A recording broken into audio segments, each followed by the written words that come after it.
سوال کی مذمت ہے، مت مانگو کسی سے کچھ، جو کہ مانگنا اللہ سے مانگو اللہ سے، انسانوں سے مت مانگو۔ مانگنے والا اپنی عزت نفس جو ہے ہتھیلی پر رکھ کر پیش کرتا ہے جس سے مانگ رہا ہے، مجھے دیجئے کچھ۔ عزت نفس تو یہاں رکھی ہے نا، نہیں۔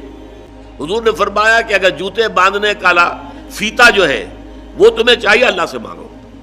اب یہ اللہ کا معاملہ کس ذریعے سے پہنچا دے، کس کے دل میں ڈال دے، کیا شکل پیدا کر دے، کون سے سبب کے ذریعے سے اللہ تعالیٰ وہ تمہاری ضرورت پوری کرا دے، یہ اس پر چھوڑو، مانگو اللہ سے۔ انسانوں کے سامنے دست سوال دراز مت کرو۔ لیکن دوسری طرف اگر کوئی اپنی ہتھیلی آپ کے سامنے کر ہی دے تو اسے ٹھوکر مت مارو۔ اس نے عزت نفس جو ہے اپنی ہتھیلی پر رکھ کر آپ کے سامنے رکھ دی ہے۔